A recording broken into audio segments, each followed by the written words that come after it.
And with that, I'd like to thank you for coming out and introduce our speaker. Jim, do you want to do an introduction? Sure, sure. Several months ago, we had a meeting, and I think afterwards, or maybe it was one of the, I don't, one of the meetings we had. We started talking about other distros. A lot of us use Ubuntu or Debian, or I mean, that's pretty much what most of us use. But we talked about alternate distros, and Alma Linux came up. So I thought, well, that sounds interesting. So I did a little bit of searching on the interweb for it, and I found Benny is in Lansing, and what is your job there? Your At the volunteer foundation, position? I'm the chair of the board of directors of the foundation. Okay, great. Yeah, Anyway, I found her on the website, and I thought let's reach out to her, see if she'd be interested in telling us a little bit about Alma Linux. And very quickly, she said yes. So that was a few months ago, and it seemed like it took forever to get here, but finally she's here to tell us all kinds of neat stuff about Alma Linux, what it is, where it came from, what it's doing. So I will turn it over to you. Thank you for coming. yeah, no problem. I am very glad to be here. Uh, is it possible for me to share my screen? Oh yeah, it is. Yeah. Nope, it says host disabled participant screen sharing. Can I get Let me Host. that see if flag? that is something that I can address. Yeah, that would be awesome. Bu- bu- bu- bu. I should have asked earlier. No, that's quite all right. Let's see if this will work. Can you try this? Let's try. Yes, now I can. Okay. Perfect. Share. There you go. Awesome. And everybody can hear me, right?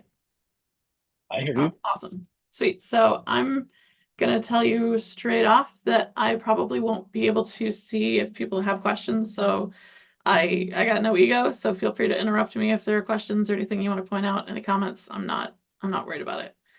Okay. Um, so if we You can also paste for it in chat as well, and I will try and read them. yeah, awesome. So I feel like most folks aren't here for my story, but I've been around for a bit. I've done sysadmin stuff, I've done community stuff. I love open source. I'm also a big geek. I will argue forever about Star Wars. Um, and I've seen the original series of Star Trek, I think 6 times front to back. So well, I've got lots of star related geekery. My contact info will be on the last slide too. So if you have questions that you want to reach out to me about afterward, feel free to. I'm gonna start with a little bit of history for folks that might not be as tuned into the enterprise Linux ecosystem. Um, this image is insane. It starts in 94 with the release of Red Hat and kind of takes you through all of the different uh the family tree is what they called it. This was created by these two guys that are super, super smart. It hasn't been updated since 2011, so I'm sure that this gets even more intense if we start to add more things. If you're generally not familiar with Red Hat or the Enterprise Linux ecosystem, it has this large, complex history of downstream forks and repacks and different parts, different operating systems that were set up to serve different parts of the Enterprise Linux ecosystem. If we, the AlmaLinux story really gets started in 2004 when CentOS started to stabilize and had its first release in May of 2004. And for a good 15 years, the pattern looked like this. You would have Fedora, where all of the development was done. It would get pulled together and released as Red Hat Enterprise Linux. And from there, we would get CentOS Linux, which was pulling Red Hat source RPMs and sources and building from there. Then in 2019, we had this new thing introduced called CentOS Stream. CentOS Stream sits in the build cycle. It sits between Fedora and Red Hat. So it's upstream of Red Hat. It's essentially replacing Red Hat in the build tree, but it's updated and released much more frequently than Red Hat was, but we still had CentOS Stream or CentOS Linux, which was still downstream of Red Hat. And then in December of 2020, we all saw this happen where Red Hat announced that they were going to be shifting all of the resources that they had historically given to CentOS Linux to CentOS Stream and discontinuing CentOS Linux completely. Immediately, folks started talking about a replacement because over the 15 years of active development and support, 16 years that we see here, we saw CentOS adopted globally in many different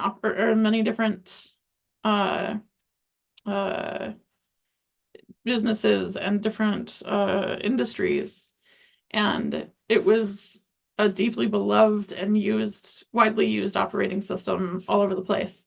And even the way that that Red Hat talked about CentOS Stream, it was never really intended to replace CentOS Linux as the downstream version of Red Hat. Downstream OSs from CentOS were one of the primary people who got OSs that had relied on CentOS Stream, or CentOS Linux, I'm sorry, as an upstream for a very long time, were some of the biggest and we'll say the quickest to react after this change. And therefore it should be no surprise to most folks that one of them was announced by a company called Cloud Linux. Cloud Linux has been around for, I think, 15 years at this point. They produce a hardened version of Red Hat that used to be pulled from CentOS Linux. They announced in January of 2021 that they would be backing Alma Linux as an operating system. And by March, we had set up our nonprofit, and we had an initial board of volunteers and some corporate sponsors. So we took up what we saw as the necessary next step to fill this gap of CentOS, the missing CentOS Linux.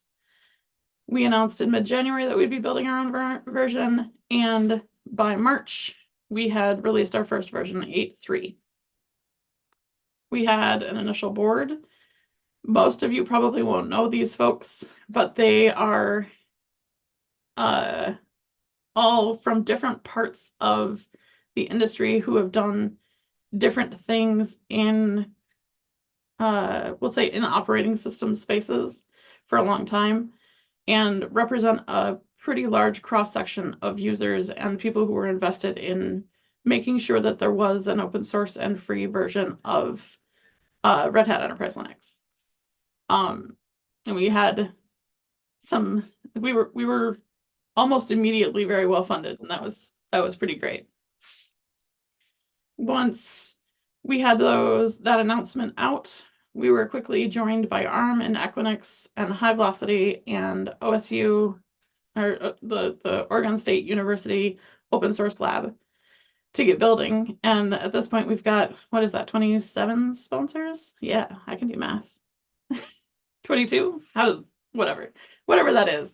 You can see and count the logos, but those are just the people who give us something that we call participate as a tiered sponsor. We've also got 150 mirror sponsors, people who set up mirrors that then also go through the process to become a mirror sponsor member of the foundation. We've got, I think, 350-ish mirrors set up in our mirror system at this point that are almost all operated by people who care enough about AlmaLinux to host a mirror. We also, in the fall of 2021, announced this thing called Project Elevate. Elevate allows you to upgrade from CentOS Linux 7, to basically any variety of 8 that you wanted to. We worked with the folks at Oracle and the folks in the Enterprise Linux ecosystem overall to make this work, because we knew that folks who were on 7 were going to need a place to go. And as users of CentOS, we're trying to solve the problems that we had with CentOS. So this was upgrading. If you're familiar with this situation, you know that historically what you could do is set up a new box, install the OS, and then migrate all of your data and hope you didn't miss anything and hope you didn't forget anything, and then fight with DNS. And we all know how problematic that can be. So we wanted to help fix that for ourselves as well as anybody else that's using stuff in this ecosystem. We have done a lot in the last few years, cruising right along. Like I said, we set up the foundation. The foundation is, if we look at what happened with CentOS, I kind of glossed over like how Red Hat became the stewards of CentOS and how and why it was allowed to be acquired or became part of Red Hat. But the thing that we as users really felt is that we didn't get to have a voice in what happened with CentOS. So that was the biggest thing we wanted to fix. So we set up this foundation where individual membership is free. People who care about the future of Alma Linux get to have a voice in the future of Alma Linux. We also have been absolutely killing it with our release schedules. One of the pain points that we had with CentOS, if you were a CentOS user, you know this. Once Red Hat released its version, its updates, it took somewhere between 6 and 9 months to get the update from CentOS. And that isn't a slam, it's just the reality of what was happening. And we as users wanted to fix it. So we have been going much faster than we saw with CentOS. We added ARM and Arch, well, our 64 support, PowerPC support, and S390X support. I talked about Elevate, and then we expanded it to include Enterprise Linux 9. We have images all over the place. You can get, if you go to almalinux.org / I think it's get-almalinux, but you can also get there from the homepage. You'll see that we have all kinds of images for anything you want: AWS, Azure, Google Cloud, generic images, LXC and LXD images, minimal images. We've got WSL, like anything you could possibly want. You can find it there. We created WSL images and added them to the Windows Marketplace so that you can have them there. Like I said, our mirror system is serving as one of our proudest moments, because we want users wherever they are to be able to get updates quickly. And so we've got, they're all over the place. And it's been very, very exciting.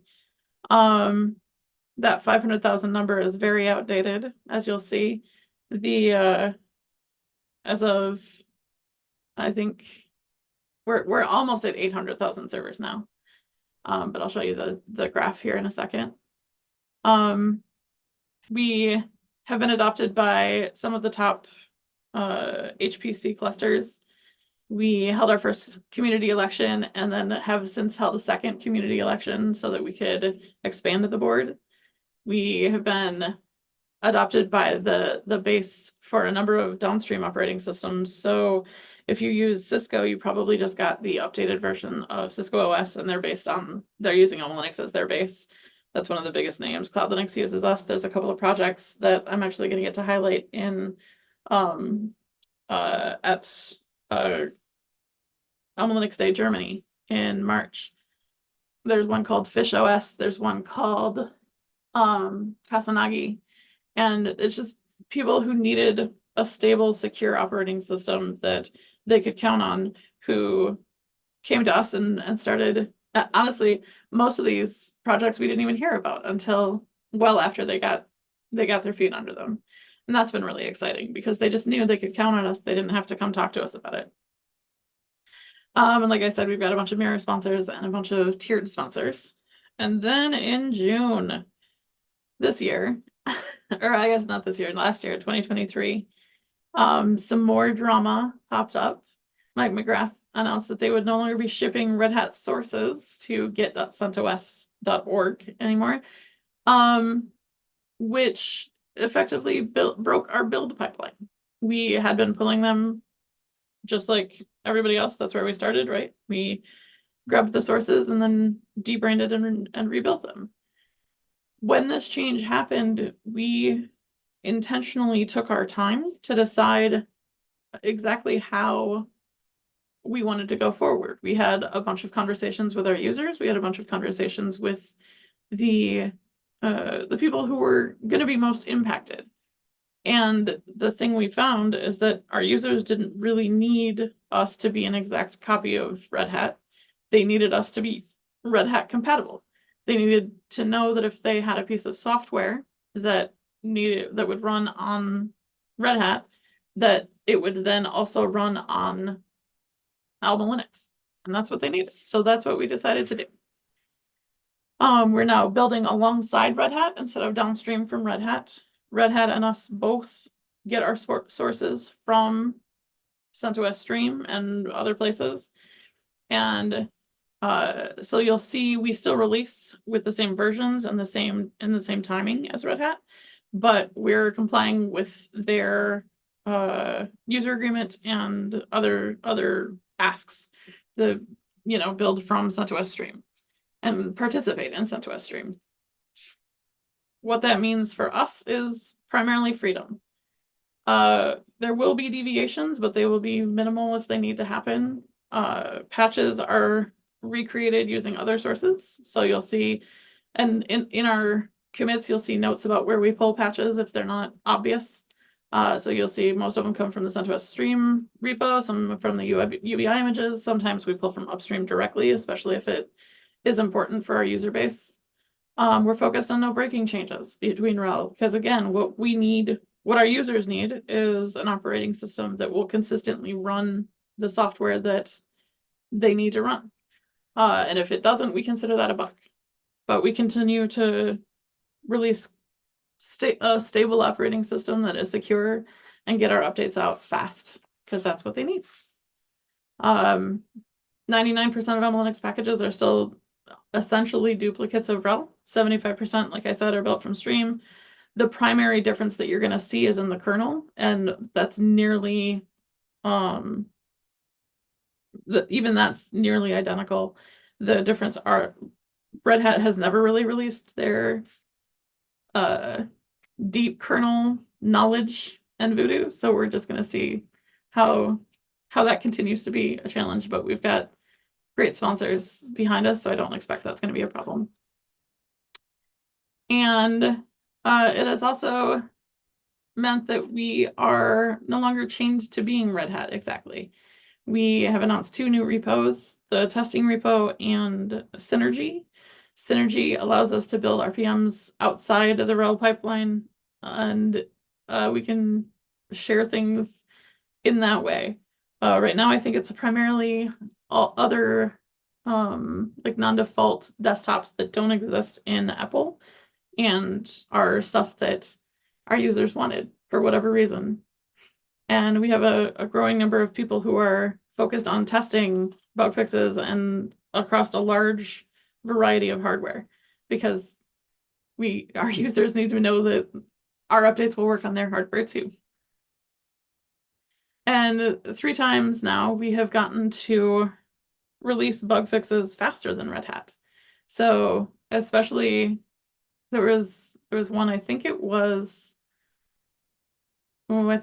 Downfall, maybe, I don't remember. One of them, initially, the reason that we released it ahead of Red Hat is because our users said this is a big deal, and Red Hat said, yeah, we'll get to it when we get to it. And we couldn't let that be the thing that stood for our users. So we patched it, did a bunch of testing, and got it out the door. And it was exciting to see that kind of freedom come to a head almost immediately for us. The data you see here is from our mirror system only. So this is actually from mid-November too. So this one isn't super accurate or super up to date. But in late 2021, after right around 8.5's release, AlmaLinux 8.5, we added an optional count me data to our servers and to the mirrors. And So servers that are pulling updates and have count me enabled will allow themselves to be counted as part of our server count or device count. The amount of growth that we have seen in the last 2.5, 3 years is getting a little bit nuts. We're also, when we go to events, we get to talk to people who aren't using our mirror system, but are using Alma Linux in a variety of ways and across massive fleets. At an event called Supercompute in Denver, we got to talk to Chevron, who has a bunch of Alma Linux servers that don't show up here because they have their own mirror system. But companies like Zoom and Verizon and Comcast and Vodafone, like all kinds of people are using our mirror system, and so we get to see them pulling their updates too. But it's been incredibly exciting to see the growth, because this is kind of validation for us. We're not selling anything. We're not trying to convince people to use it. We're just out here telling people we exist, and this is the kind of adoption we're seeing. It is humbling and very exciting for me. Our commitment to stability and security in the post-CentOS era. Our goal is to keep Alma Linux focused on our core values, I'll say. We don't have them defined as a foundation yet, but for me, it is really telling that we take our time to make decisions, and the time that we take is all about having conversations that we need to have, whether they're hard conversations or not. And then we work really hard to meet all of the users or all of the needs that our users have. Nearly all of the CentOS users come to us with interesting problems and interesting questions. Cloud Linux and CyberTrust are our two platinum sponsors, and they have long histories of producing operating systems that are known for stability and longevity, and are backing Alma Linux so that we can be what we need to be for our community at large. And they get to focus on the needs of enterprise users, and support us in that way. And we get to make sure that everybody that wants to use a free and open source operating system is able to do so. We've got a bunch of stuff that's coming that we get to talk about. I didn't update this slide. This one's from my talk in December. But we've got, like I talked about, we've got the testing repo and the Synergy repo. These won't ever, or Synergy especially, our commitment is that this will never conflict with Apple. If you're not familiar with Apple is enterprise packages, or I'm sorry, extra packages for enterprise Linux. It is the place where most of the software that people use ends up coming from. They aren't officially supported, but it is a massive, massive community of just hundreds and hundreds of packages that are used all over the place. We, I think it's the 9.2, I think, that got FIPS certified, thanks to Cloud Linux, our one of our platinum sponsors. We've got CIS benchmarks that are being updated for the latest releases, and we just set up a certification SIG. They just had their first meeting last week. There's talk of an HPC SIG getting set up, just all kinds of fun stuff that we've got going on, and we'll continue to expand our sponsorships. I've got 2 more I get to announce in the next month or so, and we just had another election to expand the board. We've got our 2 newest members are from CERN and from CyberTrust, and it's just exciting. It's an exciting time for me. one of the things that I like to say is that, well, I like to quote two people that I like a lot who actually said some really cool stuff last year. This open source is not a spectator sport is maybe my favorite quote right now about open source, because as open source becomes industry standard, it is also extremely important that it continues to be something that is owned and controlled by community members. Too often, open source kind of, how do I say this? There is a commercial drive for open source that is not necessarily always the best thing for the users. And if you, I'm not saying that corporations can't have a open source software and get contributions from their community and do so with good intentions.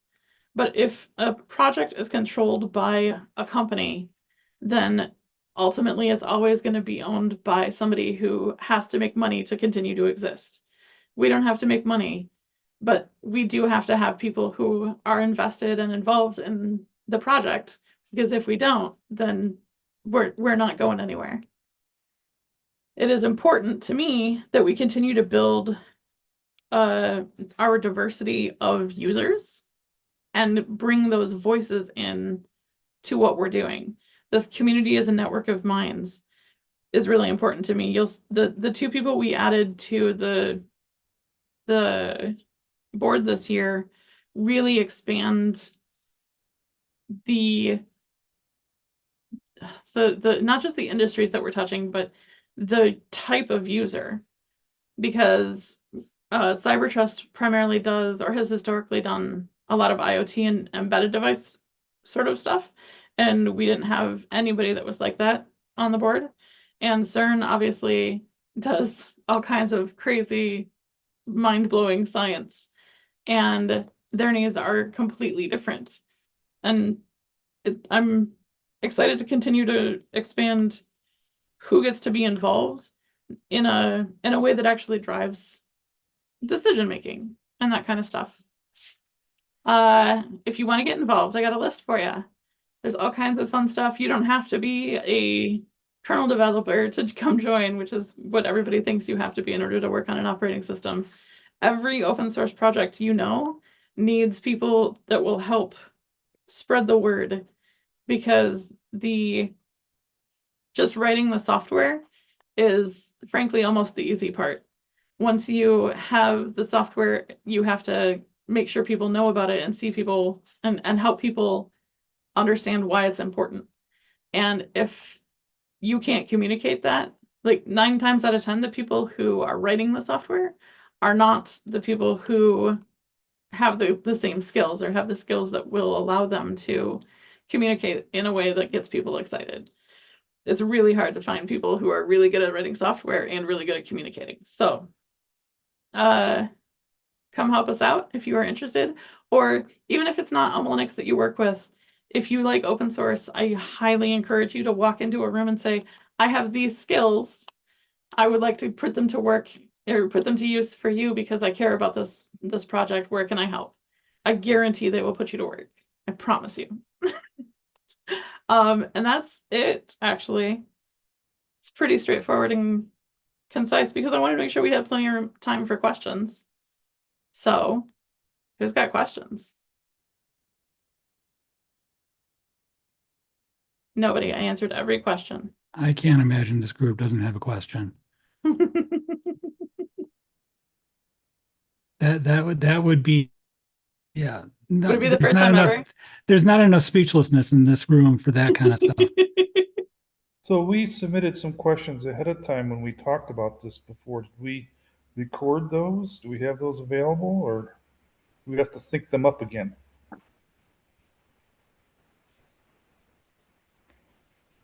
Mr. McQuillan? Yeah. So, out of Did I send curiosity, those to you, Benny? I think you did. Out of I think I curiosity. addressed them in the presentation. Yeah. Let me get back to what the questions were, and then we can just double check it. Yeah. Okay. Joe, it sounded like you had a question. No, I can say that one of our challenges with implementing it, I'm glad to hear that CERN is using it as their operating system of choice. One of our challenges in selecting the next operating system is supporting the maximum amount of hardware we have available, because our clusters are refreshed every 2 years. So Wow. we run a long train of hardware.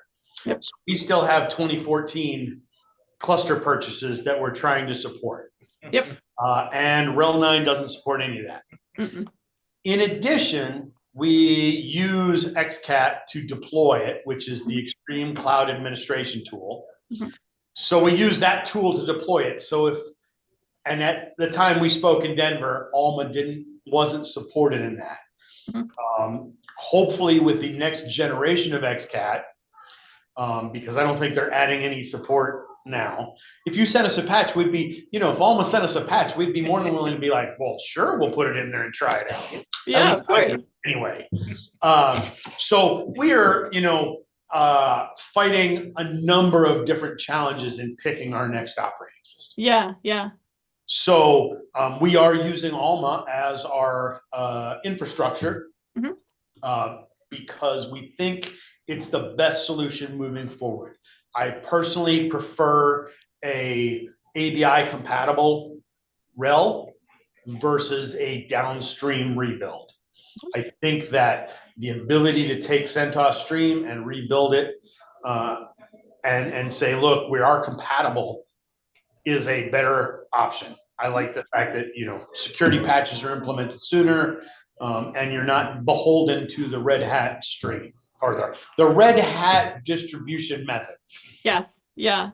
It's interesting you bring up XCAT because I think, so I was talking to the folks at University College London last week when I was over there, and they're using us, everywhere, and they actually mentioned using XCAT with Alma Linux. So yeah, it's one of those, if you're willing to do some work to enable it, then you can maintain your patch set. That we have so many other things we're working on that none of us feel like we're capable of going, oh yeah, we'll just patch XCAT. Sure, yeah. Jonathan is one of our infra guys. Yeah, I actually looked into that specifically because I went to write a patch for XCAT.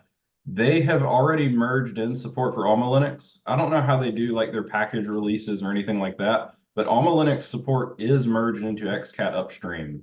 I will have to check into that because, like I said, one of our challenges is our hardware and InfiniBand support specifically. Sure. But I'm very excited to hear that Alma Linux they already have support for it in XCAT. So I'll be taking a look at that and seeing what that awesome for us. Very cool. So I took those questions that we got back in January and I put them in the chat. The funding question I don't think I answered. Not directly anyway. Yeah.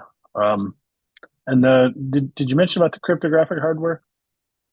No, I didn't. Cryptographic hardware registered with HPE. I don't understand that question. Jonathan, do you understand that question? For anybody that is either not watching or watching differently or whatever, Jonathan is our infrastructure team lead, and I think he joined because I posted the link in our chat. So I did, I did. and he gets to help me answer questions. I didn't hear the question. I was looking at the XCAT thing. There is a link to the pull request that was merged a while back, adding Alma Linux support. Awesome. What was the question? Is the cryptographic hardware registered with HPE?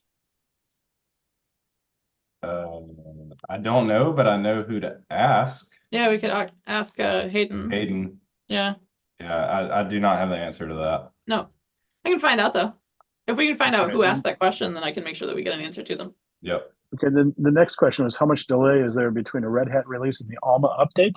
Yeah, it doesn't work that way, right? You can come before a Red Hat release, right? Kind of, yeah. So if we're talking about like major versions or minor versions, so like 9.2, 9.3, that kind of stuff, before June, we were doing within a day or two. In Okay. November, we did our first one that isn't just rebuilding Red Hat, and it took us about a week. So Okay. But it's it's quick. not, yeah, it's Yeah. still, we're still real happy with it. We're still very proud of ourselves. We've got an amazing builds team, and the team who is primarily responsible for the AlmaLinux build system has built it from essentially from the ground up. And that means that they got to be very picky about what they made part of it. And it's honestly really cool. It's got its quirks for sure, but it's doing really good.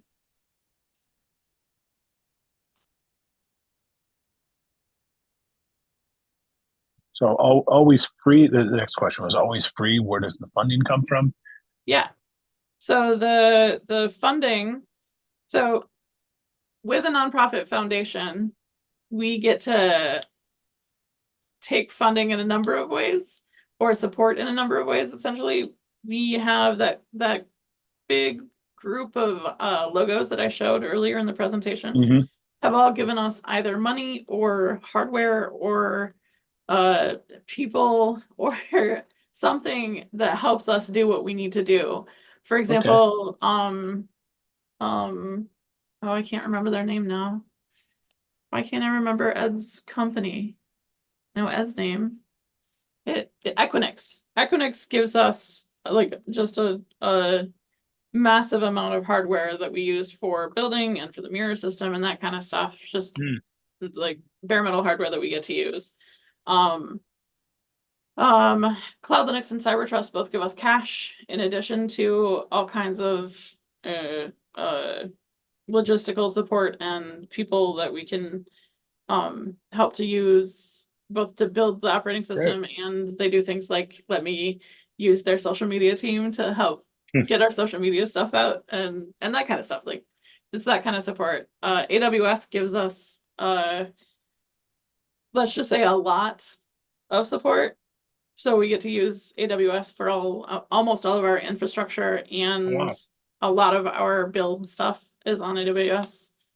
And then there's things like Known Host is a web hosting company, and Jonathan works there, and he gets to spend a bunch of his time doing infrastructure for Alma Linux as part of his job. And it's those kinds of support. And then we've got, I think last year we raised around 250 grand in cash, which is what I use to go to events and the stuff that's the money that we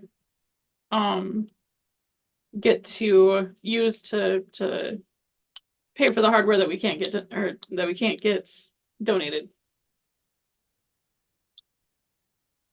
Did I answer that question? Anybody have lingering questions about funding? I think you're pretty clear about it. And then the last question was about get involved. You had that slide about how to get involved. That's great. Yeah. Yep. And I can drop a link to this presentation if that's helpful for folks.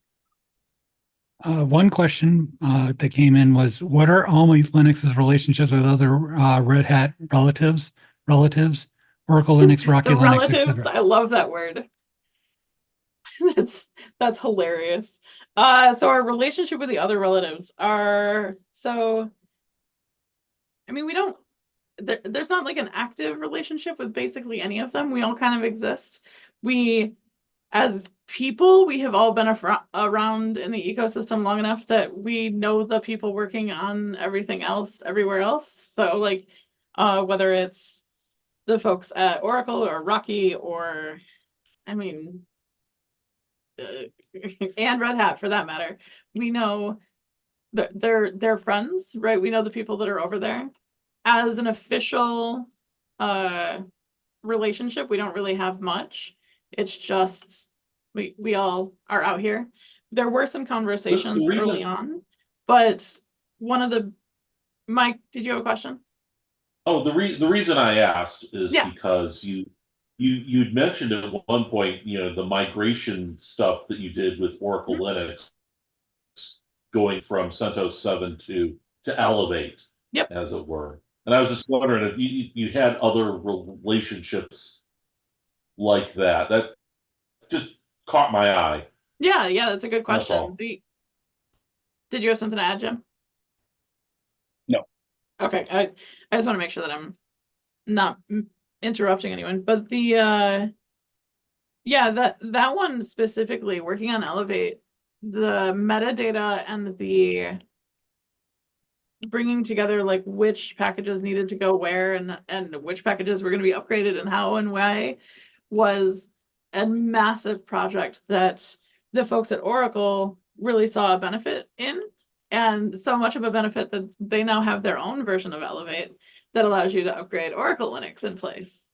And I think that's the kind of thing that we're really focused on, is supporting things in the enterprise Linux ecosystem overall. We know that this community is incredibly powerful and is full of users that care a whole bunch. So, because we're part of it. So we get to, we still engage with folks in extremely friendly ways, but there's no like official relationships at all, no. Also, Oracle Cloud, and like it gets kind of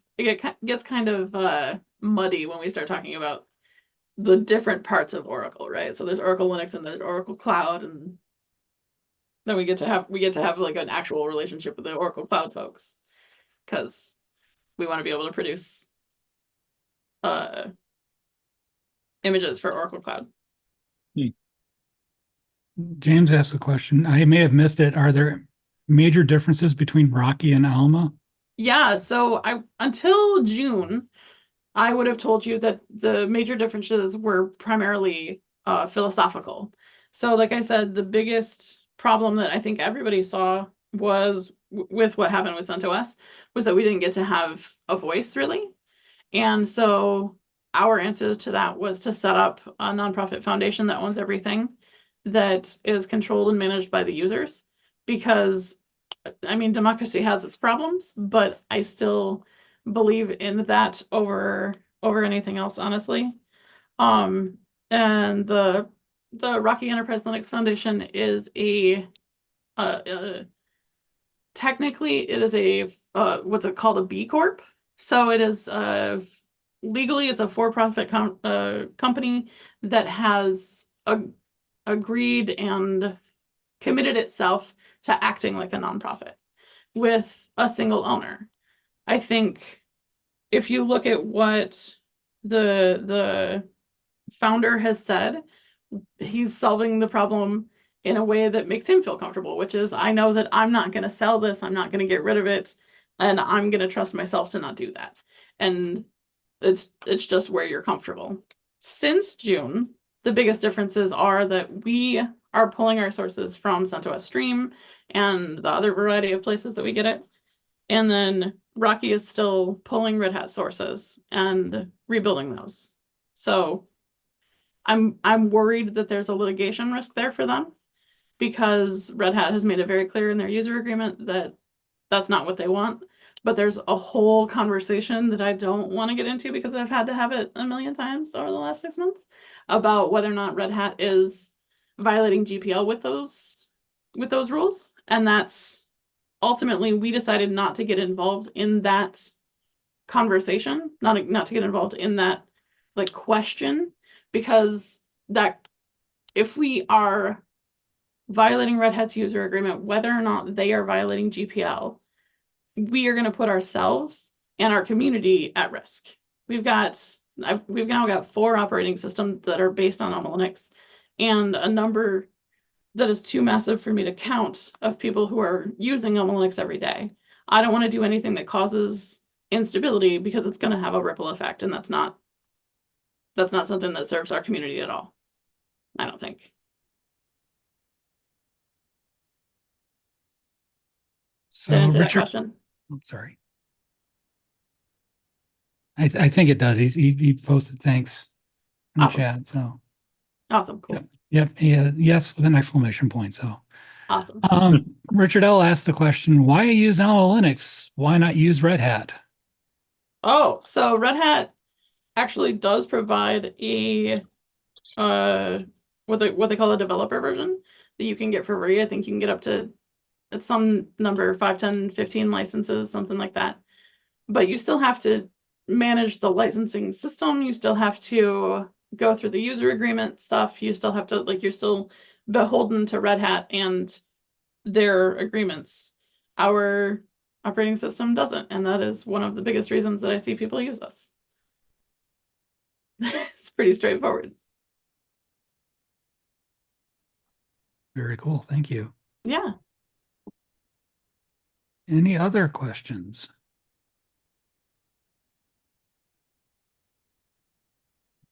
So to get support, if I have a question or an issue, you have a community or whatever, Mhm. you have a subscription model as well, or is it all like a free community? Yeah, it's just a community-based operating system. Some of our partners do, some of our sponsors do offer commercial support. There's a list of 3 logos on the website where you can go get commercial support if you need it. But we don't. I mean, it's a free operating system with a fantastic community full of great people answering everybody's questions on the daily, but there's no way to come get paid support at all. Not for me. I just wanted to thank you. I'm now very interested in Alma Linux. Oh, that's awesome. That makes me very happy.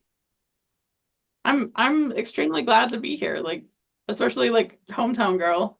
I Yeah. I got my Linux start in LiquidWeb, which probably some of you will know. When I started at LiquidWeb, everybody was using CentOS. I didn't know Red Hat existed. I didn't care, right? I was just using CentOS because that's what they told me to use. And as a user, I have adored CentOS the whole time. And I mean, obviously at some point I learned that Red Hat existed and I figured out what it was, but like, it's still, CentOS is your first love, right? Everybody has their Linux first love, the thing that they remember fondly. CentOS was mine. I've had a lot of Michigan folks move on from being, minor enthusiasts to actual members of the community, if not employees. Yep. A number of them was like not Red Hat, but maybe some Red Hatters. I don't remember offhand, but I know Ubuntu and Canonical. We had several folks there. Yep. Yeah, several people from our group became employees of Canonical Nice. for a period of time. Yeah, there's a bunch of folks that have gone from LiquidWeb to SUSE too, which is an interesting twist. Well, I'm impressed with Alma Linux. What I'm seeing here, it's much bigger than I thought. And it pays to have somebody like you come talk to us about it, because I went to the website and I read a little bit about it. And a couple of the guys were talking about it a few months ago, but I had no idea the scope of what you guys are doing. Yeah, and we're not very good at marketing. Well, you're here talking to us. That's great. Yeah, this like, I'm the, like, I keep trying to tell the folks that are active in the project, like, go do talks. Go just volunteer to go spend 25, 30 minutes talking to people about it. Because that's the kind of thing that has the most impact, I think. And we're just, it's really impressive what you guys are doing. Thank you. So thank you. Got another somewhat technical question. So how do I get updates to the system? With Red Hat, you do a yum update when the repositories are. So do you have a repository method like that? Or you just have set up the repositories and pull it down? Yep. Yeah.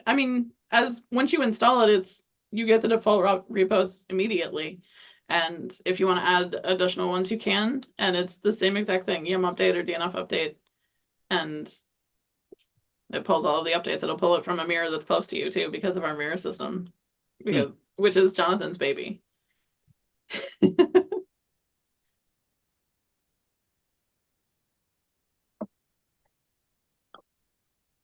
I don't have a question per se, but my interest is,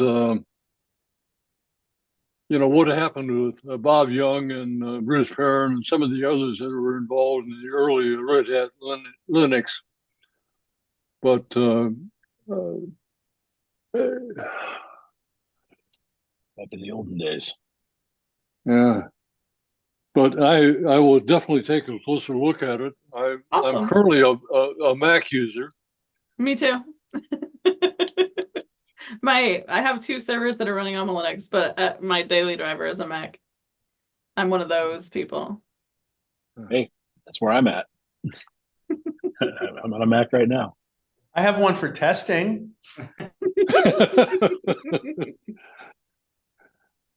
That's why we're the Michigan Unix group and not the Linux group, because I think I'm the Uh-huh. only Sure. member of the board that's actually running Linux. Well, hey, I run lots of Linux, just not on my desktop. Yeah, we know. Well, I do have two screens. One is tied into my Linux box, and it shares time with Apple. And when I want to do something with Linux, I just turn that on or switch it over. So Nice. Mike, do you mind sharing that comment audibly? Oh, Because sure. that's an interesting thing for me. One of the things you'd mentioned the microcode updates or were associated with downfall, the AMD thing where AMD just screwed up. But basically, one of the things that Red Hat has gotten burned by ever since it used to be in the old days. Microcode up and periodically to make sure you deal with exotic division errors or random stability errors, and you're introducing a new CPU line, and we're going to go release support for that. They were things that were well tested in their performance, and everyone understood the impact in the rare cases that there was any impact. Then fast forward to Spectre and various security-induced firmware releases, and these are basically binary blobs, from the perspective of Red Hat and everyone else in terms of applying them. So that's one of the reasons you'll see delays with those vendors, releasing those firmwares, for those security fixes, is because they don't want to be, hey, I just ran yum update and all of a sudden my box is 10% slower, or stuff like that. So that's one of the reasons where, it's an opportunity to beat Red Hat to the punch, but it's also an opportunity to roach yourself if you're not careful. There's they've been going back and forth on how much they want to go carry Intel's water. Obviously, you want your OS to provide that stuff. You don't want to have a separate repo to Intel for Intel's hardware support. That's ridiculous. It's why you buy an OS. You don't.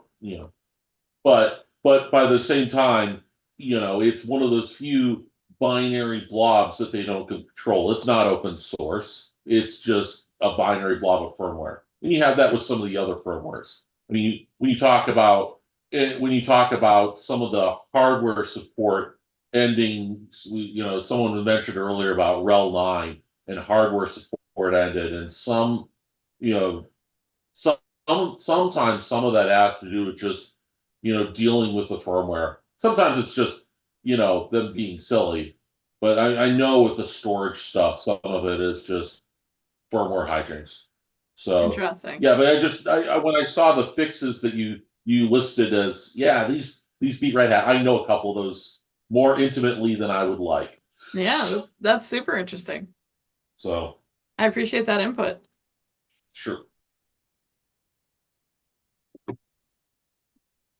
I have posted a link for the comments, so if you would please fill that out and let us know how we're doing and whatnot. And you'll also be eligible for one of Craig's lovely No Starch Press books that can be winging its way to you. So head on over there. And I apologize for my voice. The medicine that I take makes my voice a little worse.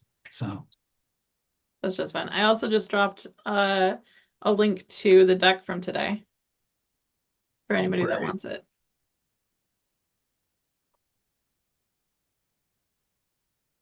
So there you go.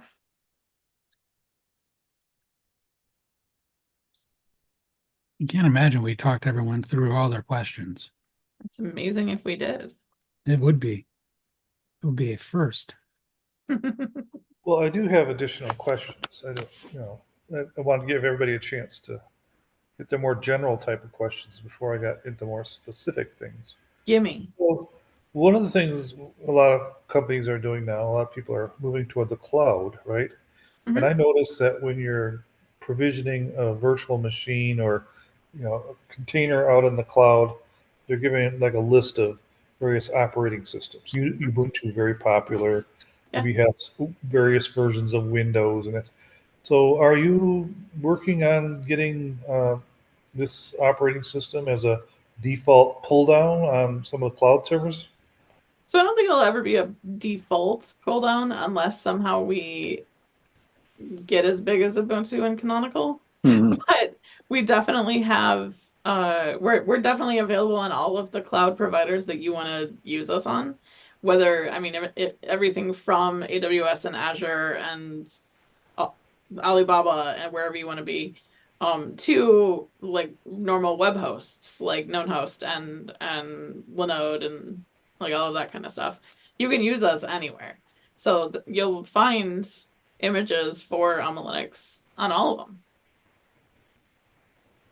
For the Even most part, Oracle. getting on those default lists is kind of a pay-to-play thing. Yeah. It's because the whatever cloud provider has, big agreements or what have you, with most of those distros, which is why they're default.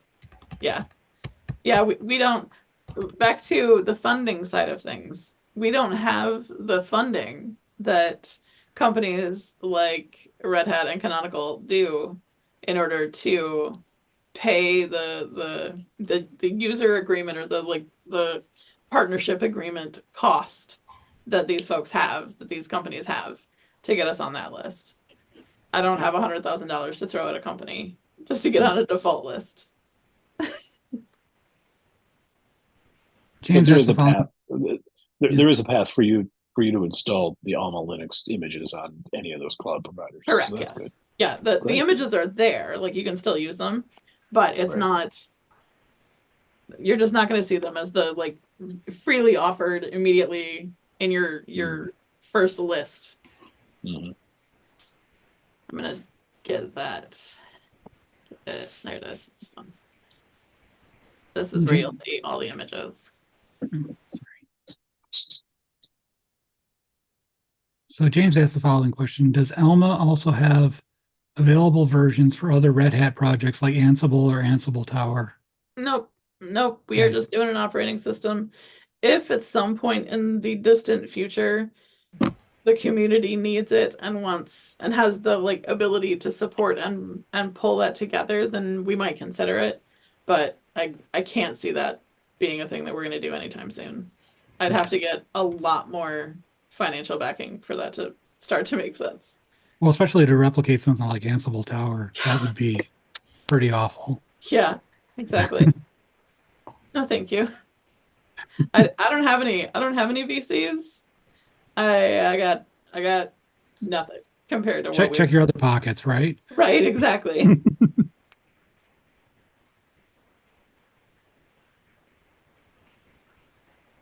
All righty. AWX and K3S has been pretty nice for me thus far. Okay. Awesome. Oh, so when is Alma Linux going to change its name to AI Linux and then become hugely successful? Oh, for God's sakes. That was a hey. That would be I figured that. amazing. Like we changed nothing except the name and the logo and just start raking in the cash, right? That's how it works. I just realized I didn't tell you guys that I'm down here playing with toys, which is my ADD self. So every time I look down, that's what I'm doing is playing with my little toy. Popper things. My little popper things. Yeah. I tried to find one that was quiet. At least a little bit. But that's We didn't notice that's- it. No. You're But good. you I want got- those poppers to make a firm click. Right? This one It's pretty loud. Pretty quiet. I got yelled at because I was playing with it on a podcast once. Well, there they really care about audio. Yeah. Yes. Yes, they do. Because yeah, someone's gonna have to go back and it's like find all those instances of little pop, pop, pop, pop, pop, pop, pop, and try and Mhm. extricate them. I felt a little bit bad.